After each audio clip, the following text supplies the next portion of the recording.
Praise lord. దేవుని పరిశుద్ధ నామమునకు మహిమ కలుగును గాక. ప్రియ దేవుని బిడ్డలారా, ప్రభువు మనలను మన శిలోహు ప్రార్థనా మందిరమును ప్రేమించి ఈ రీతిగా ఆయనను స్తుతించే భాగ్యాన్ని, ఆయన మహిమపరిచే ధన్యతను దేవుడు మనకిచ్చాడు. ఈ ఉపవాస పండుగలలో 18వ రోజులోనికి దేవుడు మనలను నడిపించాడు. కేవలం ఆయన కృపను బట్టి మాత్రమే. ఈ రాత్రి ప్రార్థన చేసుకొని ఈ కూడికను ప్రారంభించుకుందాం. పరిశుద్ధుడై ఉన్న దేవా, ప్రేమ కలిగిన తండ్రి, కృపా సత్య సంపూర్ణుడా, నీకు వందనాలు. నీ ప్రేమను బట్టి, కృపను బట్టి నీ సన్నిధిలో మమ్మల్ని జ్ఞాపకం చేసుకొని ఈ 18 రోజులోనికి మమ్మల్ని నడిపించావు. పాటల్లో మీరుండండి, నీ కృపను తోడుగా ఉంచండి, నీ కృపలో జ్ఞాపకం చేసుకోండి. వాక్యంలో నుండి మీరు మాతో మాట్లాడండి. మమ్మల్ని మీ సిలువ చాటును మరుగుపరుచుకొని ఏడంతల ఆత్మశక్తితో నింపండి. ఆటంకాలన్నిటిని తొలగించి మేలు చేసి మహిమతో నింపి బలపరచమని యేసు నామమున అడుగుచు నాము తండ్రి, ఆమేన్. మంచిది, పాడుకొని ప్రభునామాన్ని మహిమపరచుకుందాం. నా గీతారాధనలో యేసయ్యా నీ కృపాధారమే, నా వేదనలలో జనించెనే నీ కృపాదరణ, నా వేదనలలో జనించెనే నీ కృపాదరణ, గీతారాధనలో యేసయ్యా నీ కృప ఆధారమే, నీ కృప నాలో వ్యర్థము కాలేదు, నీ కృప వాక్యమే చేదైన వేరు ఏదైనా నాలో మలవనివ్వలేదులే, నీ కృప నాలో వ్యర్థము కాలేదు, నీ కృప వాక్యమే చేదైన వేరు ఏదైనా నాలో మలవనివ్వలేదులే, నీ కృప నాలో అత్యున్నతమై నీతో నన్ను అంటుకట్టెనే, నీ కృప నాలో అత్యున్నతమై నీతో నన్ను అంటుకట్టెనే, నా గీతారాధనలో యేసయ్యా నీ కృప ఆధారమే,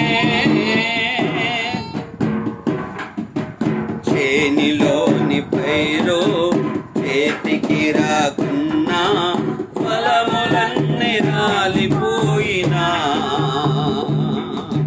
సిరి సంపదలన్నీ దూరమైపోయినా నేను చలించనులే, చేనిలోని పైరు చేతికి రాకున్నా ఫలములన్నీ రాలిపోయినా,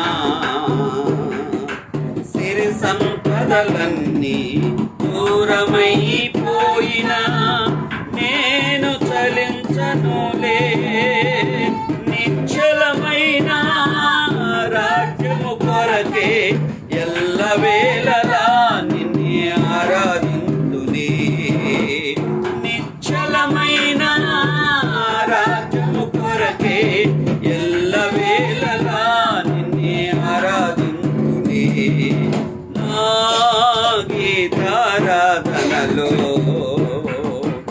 యేసయ్యా నీ కృప ఆధారమే, ఆత్మాభిషేకం నీ ప్రేమ నాలో నిండుగా కుమ్మరించెనే, ఆత్మఫలములెన్నో నిండుగా నాలో ఫలింపజేసెనే. ఆత్మాభిషేకం నీ ప్రేమ నాలో నిండుగా కుమ్మరించెనే. ఆత్మఫలములెన్నో నిండుగా నాలో ఫలింపజేసెనే. ఆత్మతో సత్యముతో ఆరాధించుచు నివేచియుందునే నీ రాకడకై. ఆత్మతో సత్యముతో ఆరాధించుచు నివేచియుందునే నీ రాకడకై.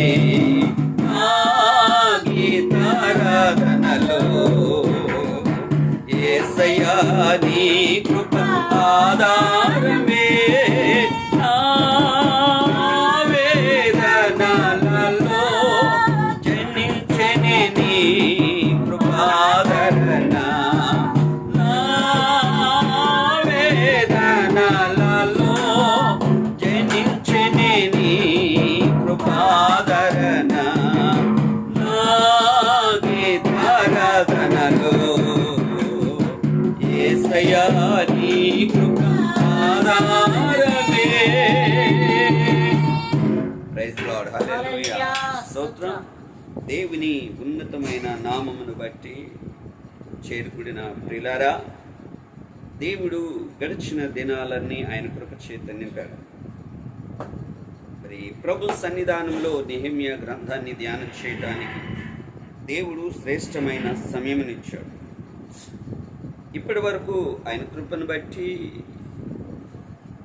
నెహెమ్యా యెరూషలేము వచ్చి పడిపోయిన ప్రాకారమును నిలువబెట్టడానికి, కాల్చివేయబడిన గుమ్మములను తిరిగి కట్టి నిలవబెట్టడానికి ఆయన ఎంతో ప్రయాసపడినట్లుగా చూస్తూ ఉన్నాం.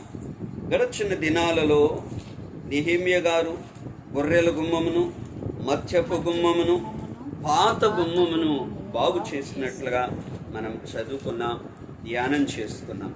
ఈరోజు ప్రత్యేకించి 3వ అధ్యాయం 13వ వచనంలో మరొక గుమ్మమును బాగు చేసిన విధానమును మనం చూడగలుగుతాం. 3వ అధ్యాయం లోయ ద్వారమును హామానును హానోహ కాపురస్తులను బాగు చేసి కట్టిన తరువాత దానికి తలుపులు, తాళములు, గడియలను అమర్చింది. గమనించండి, ఈ ద్వారం లోయ ద్వారం. గమనించండి దేవుని ప్రియులారా, దానిని లోయ ద్వారమును హామారు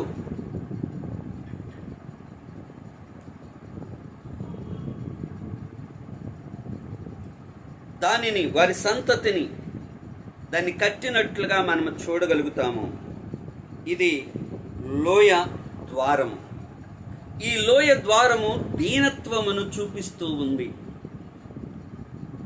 ఈ దీనత్వము మన ప్రభువైన యేసు క్రీస్తులో మొదట మనము చూడగలుగుతూ ఉన్నాము. మత్తయి సువార్త 11వ అధ్యాయములో, నేను దీన మనసు గలవాడును గనుక నా కాడి ఎత్తుకొని నా యొద్ద నేర్చుకునుడి, అప్పుడు మీ ప్రాణములకు విశ్రాంతి కలుగును అనే వాక్యాన్ని మనం చూస్తూ ఉన్నాం. కాబట్టి దేవుని ప్రియులారా, దీనత్వము అనేది ఆయన దగ్గరే నేర్చుకోవాలి. ఆయన కన్నా దీనత్వం కలిగిన వారు మరొకరెవరూ లేరు. మనం ఆయన యొద్ద నేర్చుకున్నప్పుడు ఆ దీన మనస్సును మనలో కూడా అధీన మనస్సు, అధీనత్వము కలిగి ఉన్నప్పుడు ఒక ఉన్నతమైన ఆశీర్వాదాన్ని పొందుకోగలుగుతాం. ఆయనలో ఉన్న దీనత్వం ఏమిటి అని మనం గమనిస్తే, అపోస్తులైన పౌలు ఫిలిప్పీలకు రాసిన పత్రికలో 2వ అధ్యాయములో 2వ అధ్యాయం 6వ వచనాన్ని చదువుకుందాం. ఆయన దేవుని స్వరూపము కలిగిన వాడై ఉండి దేవునితో సమానముగా ఉండుట విడిచిపెట్టకూడని నేను చదువుతున్నాను, చాలా జాగ్రత్తగా. దేవునితో సమానముగా ఉండుట విడిచిపెట్టకూడని భాగ్యమని ఎంచుకొనలేదు, కానీ మనుషుల పోలికగా పుట్టి దాసుని స్వరూపమును ధరించుకొని తన్ను తానే రిక్తునిగా చేసుకొనెను. మరియు ఆయన ఆకారమందు మనుష్యుడిగా కనబడి మరణము పొందునంతగా, అనగా శిలువ మరణము పొందునంతగా విధేయత చూపిన వాడై తన్ను తాను తగ్గించుకొనెను. శిలువ మరణము పొందునంతగా విధేయత చూపి ప్రియులారా తన్ను తానే తగ్గించుకున్నాడు అని చెప్తున్నాడు పౌలు. ఆయన ఇక్కడ కొన్ని విషయాలు జ్ఞాపకం చేస్తూ ఉన్నాడు. ఆయన దేవుని స్వరూపము గలవాడు, అనగా దేవునితో సమానముగా ఉన్నవాడు. అంటే దేవుని విషయంలో, దేవునితో ఏ విషయంలో కూడా తక్కువ లేదు. ఆయన సంపూర్ణుడైన దేవుడు, ఆయన సర్వాధికారి అయిన మహాదేవుడై ఉన్నాడు. స్తోత్రం, హల్లెలూయా. ఆయన దేవుని స్వరూపము కలిగిన వాడు. ఓ మానవునిగా ఇక్కడ అంటాడు, రెండో మాట, మనుషుల పోలికగా పుట్టెను. దేవునితో సమానముగా ఉండుట విడిచిపెట్టకూడని భాగ్యమని ఎంచుకొనలేదు, కానీ మనుషుల పోలికగా పుట్టెను, అనగా సామాన్య మనుష్యులాగా అవతరించెను. ఆయనే సంపూర్ణమైన మనుష్యుడు, అనగా పాపము లేని పావనమూర్తిగా, పవిత్రమైన మనిషిగా ఆయన తనను తాను తగ్గించుకొని లోకానికి వచ్చాడు. స్తోత్రం, హల్లెలూయా, హల్లెలూయా. మూడవ తగ్గింపు ఏమిటి అంటే దాసుని స్వరూపమును ధరించుకున్నాడు. దాసుడు అంటే మానవులలో అంత హీనమైన వాడు మరొకడు లేడు అని. స్తోత్రం, హల్లెలూయా. ఎలా వచ్చాడు? దాసుని స్వరూపముగా ధరించుకున్నాడు. ఆయన దాసుడు కాదు, దాసుని స్వరూపమును ఎంత గొప్ప. నాలుగవ తగ్గింపు ఏమిటంటే తన్ను తాను రిక్తునిగా చేసుకున్నాడు. రిక్తుడు అనగా సమస్తమును విడిచిపెట్టిన వాడు. రిక్తుడిగా వచ్చాడు. ఋతు గ్రంథంలో ఆమె అంటుంది, నయోమి జ్ఞాపకం చేస్తూ, నేను సమృద్ధి కలిగిన దానినే వెళ్ళాను, నేను ఇప్పుడు రిక్తురాలిగా తిరిగి రాజేస్తాడు. స్తోత్రం, హల్లెలూయా. తండ్రి అయిన దేవుడు, ప్రభు అయిన యేసు క్రీస్తు సమృద్ధి కలిగిన వానిగా ఉన్నాడు. ఇప్పుడు మానవాళి రక్షణార్థమై ఆయన దేవునిగా ఉండి, ఆయన దేవుని స్వరూపము గలవానిగా ఉండి సమముగా ఎంచుకొనలేదు. మహామహిమ కలిగిన దేవుడుగా ఆ మహిమను, ఆ పరిశుద్ధతను, ఆ ఆరాధనను విడిచిపెట్టి రిక్తుడిగా, స్తోత్రం, హల్లెలూయా, హల్లెలూయా. ఐదవ తగ్గింపు ఏంటి అంటే ఆయన ఆకారములో మనుష్యుడుగా కనబడెను. ఏమండి? ఆకారములో మనుష్యుడిగా కనపరుచుకున్నాడు, కానీ ఆయన మనుష్యుడు, ఆయన దేవుడై ఉండి కూడా. ఆమేన్, హల్లెలూయా, హల్లెలూయా. ప్రజల చేత తృణీకరించబడిన వాడిగా,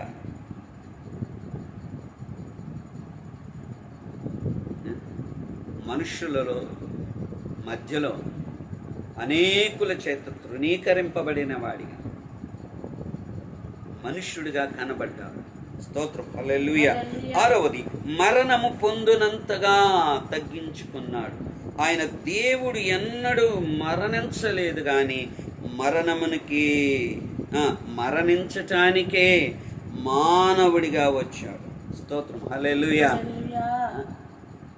మరణించటానికే, మరణపు ముళ్ళును విరవటానికే ఆయన మానవునిగా వచ్చాడు. ఏడవ తగ్గింపు, శిలువ మరణము పొందునంతగా. స్తోత్రం. హల్లెలూయా. హల్లెలూయా. సిలువ మరణము అనేది మరణములలో కల్లా నీచమైనది, చాలా దీనమైనది. ఆమేన్. ఆయన సంపూర్ణ విధేయతను మనము చూడగలుగుతాము. తగ్గించుకున్నట్టు క్రింద మరి ఒక మెట్టు లేదు, ఇక అదే చివరి మెట్టు. అంతగా అని అంటాడు, మరణము పొందినంతగా, అనగా సిలువ మరణము పొందినంత. గలతీయులు రాసిన పత్రిక 3వ అధ్యాయం 13వ వచనంలో, గలతీ పత్రిక 3వ అధ్యాయం 13వ వచనం, ఆత్మను గూర్చిన వాగ్దానము విశ్వాసము వలన మనకు లభించినట్లు అబ్రహాము పొందిన ఆశీర్వచనము క్రీస్తు యేసు ద్వారా అన్యజనులకు కలుగుటకై క్రీస్తు మన కోసము శాపమై మనలను ధర్మశాస్త్రము యొక్క శాపము నుండి విమోచించిన ఇందును గురించి మ్రాను మీద వ్రేలాడిన ప్రతి మానవుడు శాపగ్రస్తుడు. ఎందుకు? ఆ వాగ్దానము విశ్వాసము వలన మనకు లభించినట్లు అబ్రహాము పొందిన ఆశీర్వచనము క్రీస్తు యేసు ద్వారా మనకు కూడా, ఆయన ద్వారా ఆశీర్వాదము కలగాలని, మనము కూడా శాపము నుండి విడుదల పొందాలని, మనము కూడా మరణము దాటి జీవములోనికి రావాలని ఆయన తగ్గించుకొని సిలువ మరణం పొందకపోతే మానవాళికి రక్షణ లేదు గనక ఆయన తగ్గించుకొని రావాలి. ఆయన తగ్గించుకొని మానవునిగా వస్తే, ఆయన తను తాను తగ్గించుకొని వస్తే, ఆయన మహిమను విడిచి వస్తే, ఆయన దాసుని స్వరూపమును ధరించుకుంటే, ఆమేన్, హల్లెలూయా, మానవాళికి రక్షణ. ఆ రక్షణ కొరకై ఆయన మహిమను విడిచిపెట్టాడు, ఆరాధనను విడిచిపెట్టాడు, దేవుని స్వరూపమును విడిచి మానవ స్వరూపమును ధరించాడు, దాసుని స్వరూపమును ధరించాడు.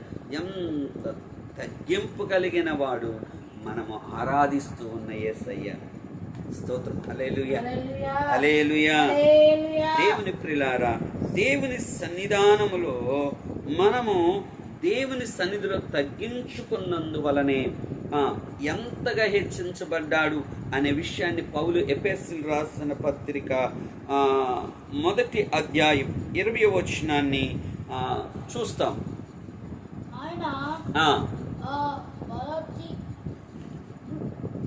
ఎఫెసీయులకు రాసిన పత్రిక 1వ అధ్యాయం 20వ వచనాన్ని నుండి,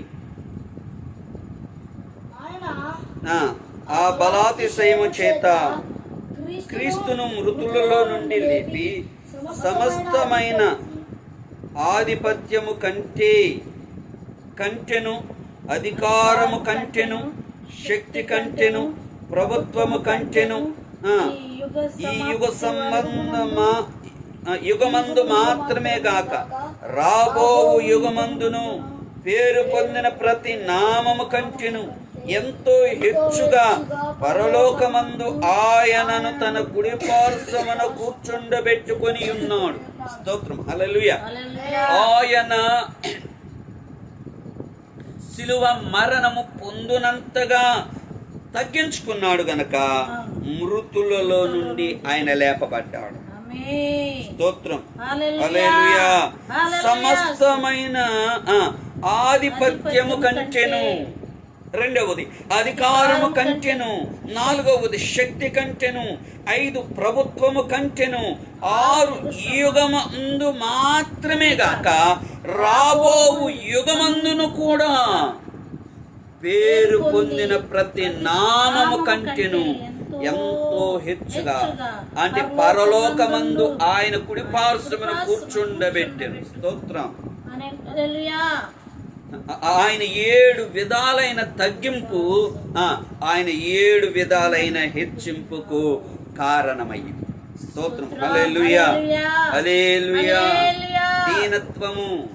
దీనత్వము కలిగి నా దేవుని ప్రియులారా, ఎవరు తగ్గింపు కలిగి దీనత్వమును, దీన మనస్సు అనే వస్త్రమును ధరిస్తారు, అందుకనే దేవుని వాళ్ళు తనను తాను తగ్గించుకునేవాడు హెచ్చింపబడతాడు. స్తోత్రం. తగ్గింపు. ఆయన తనను తానే తగ్గించుకున్నాడు. ఎవరు తగ్గించలేరు. ఆయన మహిమను, ఆయన ప్రభావమును, ఆయన ఉన్నతమైన నామమును ఎవరు తగ్గించలేరు. ఆమేన్.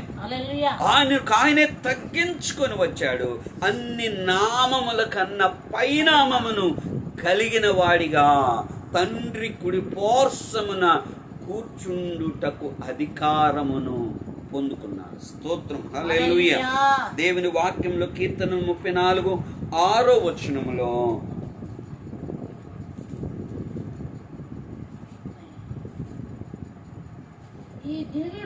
ఈ దీనుడు మొర్రపెట్టగా ఆమేన్. హల్లెలూయా. ఎవరు ప్రార్థన అంటాడు? దీనుల ప్రార్థన. ఎవరు తగ్గించుకొని దీనత్వం కలిగి ఉంటాడు. ఎందుకండి మనకి ఏముందండి మనకి? ఆమె దేన్ని బట్టి అతిశయించాలి? మధ్యక 3 ఆకాశములోనికి ఎక్కి వెళ్ళి దర్శనము చూసినటువంటి పౌలే అతిశయించుటకు నాకు వీలు లేదు. పొయ్యి మీద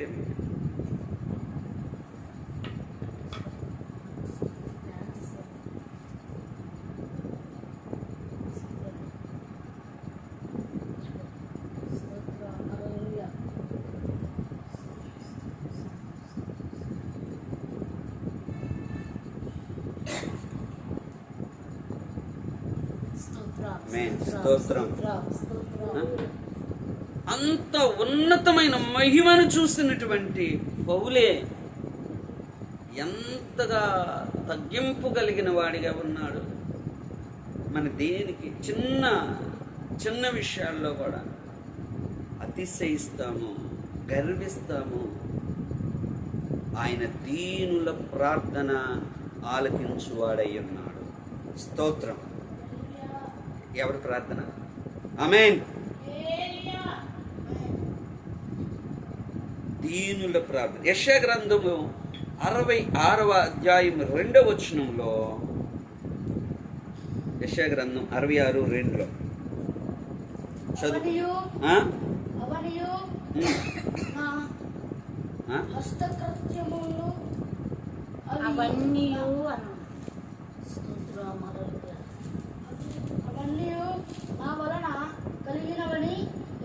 అవన్నీయు నా హస్తకృత్యములు, అవి నా వలన కలిగినవని యెహోవా సెలవిచ్చుచున్నాడు.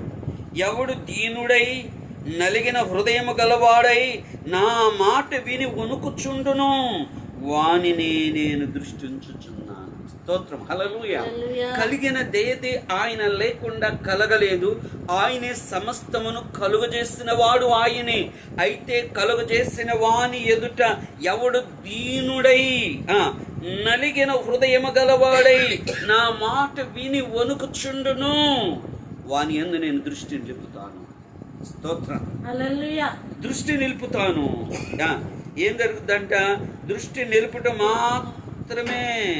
ఆయన దృష్టి నిలిపితే, ఆయన మన మీద మనసు పెడితే, ఆయన మన వైపు చూస్తే, ఆయన కనుదృష్టి మన మీద నిలిపితే ఒక్కసారిగా ఊహించుకో ఎన్ని గొప్ప ఆశీర్వాదాలు. అయితే దీనత్వము కలిగి ఆయన మాట విని వణుకుతావా? లోబడతావా? విధేయత చూపుతావా? ఉన్నతమైన కార్యం జరుగుతుంది. ఆయన మాటకు వ్యతిరేకిస్తావా? ఆయన మాటను ధిక్కరిస్తావా? ఆయన మాటకు లోబడకుండా అతిశయిస్తావా? గర్విస్తావా? గర్వించినప్పుడు గడ్డి మేపటం ఆయనకు తెలుసు. అహంకారులను ఎదిరించి దీనులకు కృప చూపుట ఆయనకు తెలుసు. స్తోత్రం. హల్లెలూయా.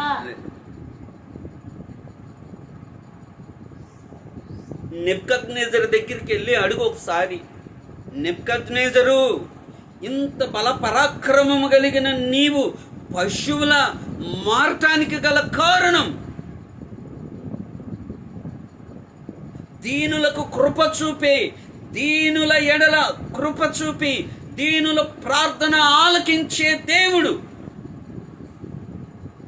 నీవు దీనత్వాన్ని విడిచిపెట్టి, తగ్గింపును విడిచిపెట్టి, నీవు గర్వించి అహంకారముతో నీ ఇష్టానుసారమైన తలంపులు కలిగి ఉన్నావు కదా. ఆయన సమాధానం, స్తోత్రం. ఆయన ఏమంటారు? నిజమేనయ్యా, ఆయన కృప చూపిస్తే దీనత్వము కలిగి విధేయత కలిగి ఉండవలసిన నేను ఆయన సన్నిధిలో దీనుడిగా నలిగిన హృదయముతో ఆయన కృప కొరకు కనిపెట్టవలసిన నేను కనిపెట్టకుండా అతిశయించి గర్వించి నా జీవితాన్ని పాడు చేసుకొని గడ్డి మేస్తున్నాను అని సమాధానం ఇస్తాడు. అందుకనే యెషయా ప్రవక్త ఇశ్రాయేలీలతో జ్ఞాపకం చేస్తూ ఉన్నాడు. ఇదిగో యెహోవా సెలవిచ్చుతుంది, ఎవడు దీనుడై నలిగిన హృదయం గలవాడై నా మాట వినవనుకుచుండును వానినే నేను దృష్టి పెడతాను, వాని మీదే వాని లేవనెత్తుతాను, నా కృప చూపిస్తాను, నేను దయ చూపిస్తాను. ఆమేన్, స్తోత్రం. హల్లెలూయా, హల్లెలూయా. యెషయా గ్రంథం 57వ అధ్యాయం 15వ వచనం. 57, 17.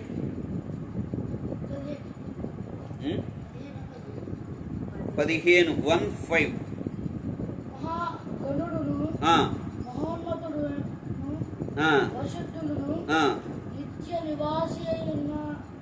నిత్య నివాసి అయి ఉన్నవాడు ఇలాగూ సెలవిచ్చుచున్నాడు, నేను మహోన్నతమైన పరిశుద్ధ స్థలములో నివసించు వాడను, ఆయనను వినయము గల వారి యొద్దను దీన మనసు గల వారి యొద్దను నివసించుచున్నాను. స్తోత్రం. హల్లెలూయా. మహాగణుడును మహోన్నతుడును పరిశుద్ధుడు నిత్య నివాసినై ఉన్న వాడు ఇలాగూ సెలవిచ్చుచున్నాడు, నేను మహోన్నతమైన పరిశుద్ధ స్థలము నుండి ఆమేన్ హల్లెలూయా నివసించువాడను, అయినను వినయము గల వారికి ప్రాణమును ఉజ్జీవింప చేయుటకును, నలిగిన వారి ప్రాణమును ఉజ్జీవింప చేయుటకును వినయము గల వారి స్తోత్రం. హల్లెలూయా. ఎక్కడ నివసిస్తాడంట? ఎక్కడ నివసిస్తాడు? అంత మహోన్నతుడై ఉన్న దేవుడు దీన మనసు గల వారి యొద్దే నివసిస్తాడు, దీన మనసు గల వారి యొద్దే ఉంటాడు. నీ ఇంటికి రావాలి, మన ఇంట్లోకి రావాలి. మన ఇంటికి రావాలి అంటే దీన మనసు కలిగి మనము ఉంటే, దీన మనసు కలిగి మనము ప్రార్థన చేస్తే దీనుల ప్రార్థన ఆయన ఆలకించి వారి శ్రమలో నుండి ఆయన రక్షిస్తాడు. నీ శ్రమ నుండి విడుదల పొందాలి అంటే దీనత్వము కలిగి ప్రార్థన చేయి. నువ్వు అహంకారంగా ఉండి నీ అహంకారం, నీ గర్వం, మన పొగరు, దేనికి నీ పొగరు తగ్గకుండా ప్రార్థన చేస్తే స్తోత్రం, నీ అహంకారం. అందుకని అహంకారులను ఎదిరిస్తాడు ఆయన. దీనులకే ఆ కృప. దీనులు ప్రార్థనే వింటాడు, శ్రమ నుండి విడిపిస్తాడు. స్తోత్రం. హల్లెలూయా, హల్లెలూయా, హల్లెలూయా. మీకా గ్రంథం 6వ అధ్యాయం 8వ వచనంలో, మీకా గ్రంథం 6వ అధ్యాయం 8వ వచనాన్ని చదువుకుందాం. 6వ అధ్యాయం 8వ వచనం. మనుష్యుడా, ఏది ఉత్తమమో అది నీకు తెలియజేయబడి ఉన్నది. న్యాయముగా నడుచుకొనుటయు, కనికరమును ప్రేమించుటయు, దీన మనసు కలిగి నీ దేవుని ఎదుట ప్రవర్తించుటయు, ఇంతే కదా యెహోవా నిన్నడుగుచూ ఉన్నాడు. దీన మనసు కలిగి నీ దేవుని ఎదుట ప్రవర్తించవని దేవుడు అడుగుతున్నాడు. ఎలా ఉంది నీ దీన మనసు? స్తోత్రం. దీన మనసు గల వారికే సమృద్ధిగా కృపను దయచేయువాడవని దీన మనసు గల వారికే సమృద్ధిగా కృపను దయచేయు. ఆమేన్. హల్లెలూయా. ఎవరికి? దీన మనసు గల వారికే సమృద్ధి కృప. ఆయన అడుగుతూ ఉన్నాడు, దీన మనసు కలిగి ఆయన ఎదుట ప్రవర్తించాలి. ఆయన ఎదుట ప్రవర్తిస్తూ ఉన్నప్పుడు మనలో ఉన్న దీన మనసును చూసి ఆయన ఆశీర్వదించు దేవుడై ఉన్నాడు. స్తోత్రం. హల్లెలూయా. హల్లెలూయా. ఎంత పౌలులో ఈ దీన మనసును మనం చూడగలుగుతాం. అది కొరింథీయులకు రాసిన పత్రికలో, మొదటి కొరింథీ పత్రిక 15వ అధ్యాయం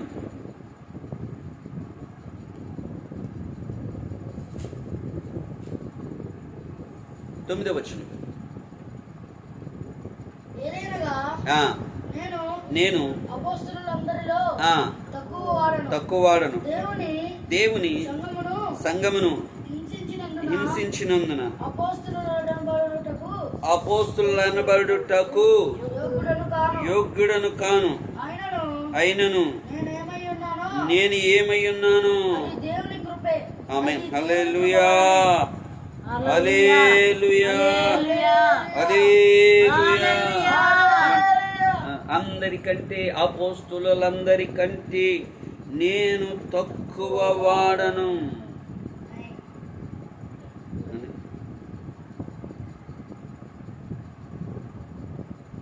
ఎంత గొప్ప కృప కలిగిన వాడు. ఆయన పరలోక దర్శనాన్ని చూసిన వాడు. ఆయన అంటాడు ఎఫెసీ పత్రికలో, నేను పరిశుద్ధులందరిలో అత్యల్పుడను అంటాడు. తిమోతికి పత్రిక వ్రాస్తూ పాపులలో ప్రధానుడును అంటాడు.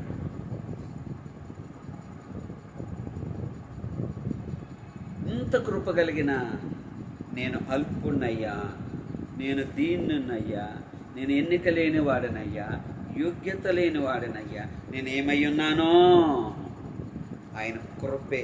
స్తోత్రం. హల్లెలూయా. ఆయన కృపే. ఆయన కృపను బట్టి మాత్రమే దర్శనం కలిగిన, ప్రవచనం కలిగిన, లేకపోతే ఒక ఉన్నతమైనటువంటి సంఘాలు కట్టిన, లేకపోతే ఉన్నతమైన పరిచర్యలో వాడబడుతూ ఉన్న ఆయన కృపే. ఆయన కృప లేకపోతే, స్తోత్రం, ఆయన వాడుకోవాలి అనుకుంటే నిలవబెట్టి వాడుకుంటాడు అంతే. ఆయన కృపను బట్టి మాత్రమే. అందుకే దావీదు అంటాడు, ప్రభా నీవు నన్ను ఇంతగా హెచ్చించటానికి నేనే పాటి వాడని, ఇదంతా నీ కృపను బట్టే. దీనత్వం కలిగి ఆయన సన్నిధిలో మోకరించి ఓ గొప్ప రాజు ప్రార్థన చేస్తూ ఉన్నాడు. ఓ గొప్ప రాజు, గొప్ప జయము కలిగిన రాజు, చక్రవర్తి ఆయన సన్నిధిలో మోకాళ్ళుని ప్రార్థన చేస్తూ ఉన్నాను. నీ కృపే, నేనేమై ఉన్నాను అది నీ కృపే. పరిచర్య చేస్తూ ఉన్నానంటే నీ కృపే. ఆరోగ్యముగా ఉన్నాను అంటే నీ కృపే. ఉద్యోగము పొందాను అంటే నీ కృపే. బిడ్డలు కలిగారు అంటే నీ కృపే. నీ కృపేనయ్యా. నీ కృప లేకపోతే నేనెక్కడ? ఆయన కృపను బట్టే కదా. మరి దీనత్వము కలిగి ఆయన సన్నిధిలో నిలవకుండా ఎందుకు? స్తోత్రం. కొన్ని బలాన్ని బట్టి ఆరోగ్యం ఉన్నా, లేదా నీ డబ్బులను బట్టి ఆరోగ్యం కొనవలవా? నీ డబ్బును బట్టి, నీ అందాన్ని బట్టి, నీ ఐశ్వర్యాన్ని బట్టి ఏదైనా కొనగలవా? స్తోత్రం. వస్తువులు కొనగలవేమో, ఆరోగ్యాన్ని కొనలేవు. బంగ్లాలు కొనగలవేమో, సమాధానము కొనలేవు. ఏదైనా కొనగలవేమో, నీ ప్రాణాన్ని కొనలేవు. స్తోత్రం. ఎన్ని కోట్లు పెట్టినా నీ ప్రాణము నీవు రక్షించుకోలేవు. ఆమేన్. ఆయన కృపే అని ఆయన సన్నిధిలో దీన మనసు కలిగి ఉంటే ఆయన ఉన్నతమైన కార్యాలు, ఆశీర్వాదాలు దయచేస్తాడు. ఈ గుమ్మము మనలో ఈ గుమ్మము ఉండాలి. ఏ గుమ్మము? దీనత్వము అనే లోయ ద్వారం ఉండాలి. ఈ ద్వారము గుండా మనము లోపలికి వెళ్ళాలి. ఈ ద్వారము ఉంటే, ఈ ద్వారము గుండా మనము దీనత్వము కలిగి లోపల అడుగు పెడితే ఎవడు దీనుడైనా సన్నిధిని వణుకుచుండును, వాని మీద నేను కనుదృష్టి నిలుపుతాను. ఇదిగో దావీదును చూశాను అన్నాడు దేవుడు. స్తోత్రం, హల్లెలూయా. నీకంటే యోగ్యుడైన వాడు నేను ఒకరిని కనుగొన్నాను.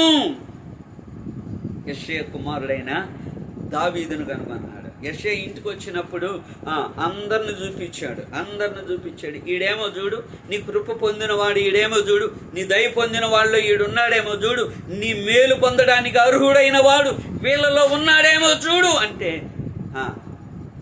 సమూయేలు అంటాడు, ఈ దేవుడు అంటున్నాడు, వీళ్ళెవరు కాదు. స్తోత్రం, ఆమె ఆయన అంటాడు.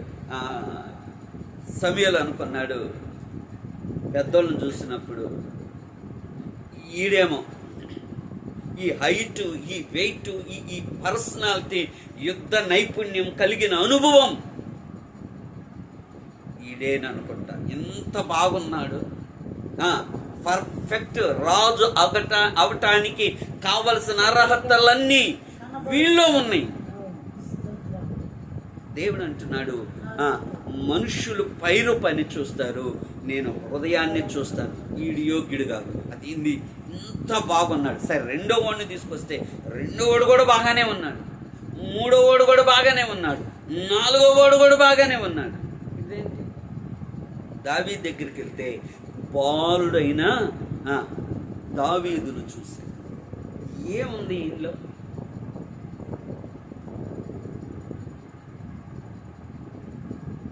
దావీదు దీన మనస్సు కలిగిన వాడు. స్తోత్రం, దేవుని ప్రియులారా. సింహాన్ని చీల్చిన, ఎలుగుబంటిని చీల్చిన, తనకప్పగింపబడినటువంటి మందను కాసే విషయంలో ఎంతో జాగ్రత్త కలిగిన వాడు, ఆయనను స్తుతించువాడు, ఆయన సన్నిధిలో ప్రార్థించేవాడు. అందుకంటున్నాడు, అయ్యా దీనులు మొర్రపెట్టినప్పుడు నీవు ప్రార్థన ఆలకించి వారి శ్రమ నుండి నీవు విడిపిస్తావు. ఆ దీనుడు ప్రార్థన దేవుడు విన్నాడు. ఇదిగో ఇక్కడ కాదు, గొర్రెలు గాయటం కాదు, నీకు ఇదిగో సింహాసనం మీద దేవుడు దావీదు మీద కనుదృష్టి నిలిపాడు. గొర్రెల దొడ్డిలో నుండి తీసుకొని వచ్చి సింహాసనం మీద కూర్చుని పెట్టాడు. ఈ రాత్రి దేవుని మాటలు వింటున్న ప్రియదేవుని బిడ్డలారా, ఇదిగో నెహెమ్యా లోయ ద్వారాన్ని బాగు చేశాడు. ఇదిగో ఇశ్రాయేలీలలో తగ్గింపు లేదు గనక ఆ గుమ్మము కాల్చివేయబడింది గనక తగ్గింపు అనే గుమ్మము నిలవబెట్టి, ఇదిగో ఈ గుమ్మములో నుండి మీరు ఈరోజు ఈ గుమ్మం కాల్చివేయబడ్డదేమో, మీరు ఇంకా ఈ గుమ్మాన్ని బలపరచలేదేమో, ఈ గుమ్మము అంటే నిర్లక్ష్యముగా ఉన్నావేమో. ఈ రాత్రి ఒక ప్రత్యేకంగా మనలను మనము తగ్గించుకొని దీన మనసు కలిగి ఆయన మహిమను విడిచిపెట్టాడు. ఆయన దేవుడై ఉండి శిలువ మరణము పొందునంతగా మన కొరకు తగ్గించుకున్నాడు కాబట్టి అన్ని నామముల కన్నా పైనామము కలిగి తండ్రి కుడి పార్శ్వమును కూర్చుండగలిగాడు. ఈరోజు మనం కూడా తగ్గింపు స్వభావము కలిగి లోయ ద్వారం గుండా మందిరంలోనికి ప్రవేశించుదుము గాక. ఆమేన్. ఆ అనుభవం ప్రభు నాకు ఇవ్వయ్యా. నేను కూడా నీ సన్నిధిలో తగ్గించుకొని, నేను కూడా నీ మందిరంలో తగ్గించుకొని, నీ సన్నిధిలో ప్రార్థించటానికి, నీ సన్నిధిలో మొర్రపెట్టడానికి, నీ సన్నిధిలో అడగటానికి అయ్యా తగ్గించుకొని మందిరంలో ప్రార్థన చేస్తే ఆయన ప్రార్థన ఆలకిస్తాడు, ఆయన ప్రార్థనకు జవాబునిస్తాడు, ప్రార్థన శ్రమ నుండి విడుదలను అనుగ్రహిస్తాడు. ప్రార్థన చేసుకుందాం అందరూ ఒక్క నిమిషం పాటు. పరిశుద్ధుడా, ప్రేమ కలిగిన తండ్రి, కృప కలిగిన మా దేవా, మా రక్షకుడా, నీకు వందనాలు చెల్లిస్తున్నాను. ఉపవాస పండుగలలో ప్రభా అయా నీకే వందనాలు. 18 రోజులోనికి నడిపించావు. గడిచిన 17 దినాలు ఆశీర్వాదకరంగా మేలుకరంగా జరిగించు. ఈ రాత్రి కూడా నీ ఉన్నతమైన కృప చేత నింపి నడిపించు. లోయ ద్వారము గుండా మేము యెరూషలేములోనికి ప్రవేశించాలి. ఈ ద్వారము మాకు ఉండాలయ్యా. ఈ ద్వారము గుండా వెళ్ళే అనుభవం, తగ్గింపు మనసు కలిగి నీ సన్నిధిలో నిలిచే అనుభవం, తగ్గింపు కలిగి నీ సన్నిధిలో ప్రార్థించే అనుభవం అయ్యా. మమ్మల్ని మేము హెచ్చించుకొనక తగ్గించుకొని నీ సన్నిధిలో విధేయత కలిగి ఉండే అనుభవం, వినయము కలిగిన అనుభవాలు మాకు దయచేయండి అయ్యా. మేము మనం తగ్గించుకుంటే హెచ్చించబడతామని తెలుసుకొని మేమేమై ఉన్నామో. పౌలు ఎంత కృప కలిగిన వాడు, ఎన్ని సంఘాలు కట్టిన వాడు, మిషనరీ ప్రయాణాలు చేసిన వాడు, పత్రికలు వ్రాసిన వాడు అయ్యా, మహిమను పొందినవాడయ్యా. అయినా నేనేమై ఉన్నానో అందరికన్నా తక్కువ వాడను. అపోస్తులు అనడానికి కూడా యోగ్యుడను కాను అని తగ్గించుకున్నాడు ప్రభా. ఆ తగ్గింపు మేము కూడా కలిగి, మేము ఏ కృప కలిగి ఉన్నా, ఏ వరము కలిగి ఉన్నా, ఏ తలంతును కలిగి ఉన్నా నీ సన్నిధిలో తగ్గించుకొని నీ కృప పొందినట్లు సహాయం చేయండి. ఈ రాత్రి చేరుకుడిన ప్రతి బిడ్డను, ఈ లైవ్ ద్వారా వాక్యం వింటున్న ప్రతి బిడ్డను ఈ రాత్రి మీరు దర్శించండి. నీ కృపలో జ్ఞాపకం చేసుకోండి. బలహీనులను బలపరచండి అయ్యా. అయ్యా, మీరు నీ కృప చేత ప్రార్థన సహాయం అడిగిన ప్రతి కుటుంబాన్ని రాత్రి మీరు దర్శించండి, జ్ఞాపకం చేసుకోండి. షిలోహు మందిరంలో ఉన్న బిడ్డలందరినీ మీరు దర్శించండి. ప్రవేశ ప్రార్థన మందిరములకు వస్తున్న ప్రతి కుటుంబాన్ని సంఘ సరిహద్దులు విశాలపరచండి. గుడారాల మేకలు దూరంగా నాటండి. నూతన ఆత్మలను నడిపించండి అయ్యా. సంఘాలలో గొప్ప ఉజ్జీవాన్ని కలిగించమని ప్రార్థన చేస్తున్నాను. నీ కృపలో జ్ఞాపకం చేసుకొని నీ కృప చేత ప్రతి వారిని నడిపించి మేలు చేయమని ప్రార్థన చేస్తున్నాను. మీరు దర్శించండి ప్రభా. అయ్యా, దూర దేశాల్లో ఉన్న మా ప్రియ బిడ్డలందరినీ మీరు జ్ఞాపకం చేసుకోండి. వారితో మీరు ఉండండి. నీ కృపను తోడుగా ఉంచండి. నీ మేలు చేత నింపండి నాయన. మా ప్రియ బిడ్డలందరినీ మీరు జ్ఞాపకం చేసుకో. వారి ప్రార్థన అవసరత లెక్కల కొదువులు కొరతలు మీ నామంలో తీర్చండి. మీ దీని సేవకులను మమ్మల్ని కూడా జ్ఞాపకం చేసుకోండి ప్రభా. నీ దాసులను నన్ను మంచి ఆరోగ్యం దయచేయండి. ప్రేమించిన బిడ్డలను కూడా దీవించండి. పరిచర్య నానాటికి అభివృద్ధిని కలుగు చేయండి. మందిరం స్థలం ఇచ్చావయ్యా. మందిరం కట్టబడినట్లుగా ద్వారాలు తెరవండి. నీ ఉన్నతమైన కృప, నీ ఉన్నతమైన కార్యాలు మీరు జరిగించండి. నీ కృప క్షేమాలు వెంట ఉంచండి. నీ కృప చేత నింపి బలపరిచి సహాయము చేసి దుష్టుడు కార్యములన్నీ దూరపరచు. మేలు చేత నింపి నీ ఉన్నతమైన కృపను మాకు తోడుగా ఉంచమని యేసు నామమున అడుగుచు నామ తండ్రి, ఆమేన్. నా ప్రాణమా యెహోవాను సన్నతించుము, నా అంతరంగమున సమస్తమా ఆయన పరిశుద్ధ నామమును సన్నతించుము. నా ప్రాణమా యెహోవాను సన్నతించుము, ఆయన చేసిన ఉపకారములలో దేనిని మరవకు. ఆమేన్, ఆమేన్.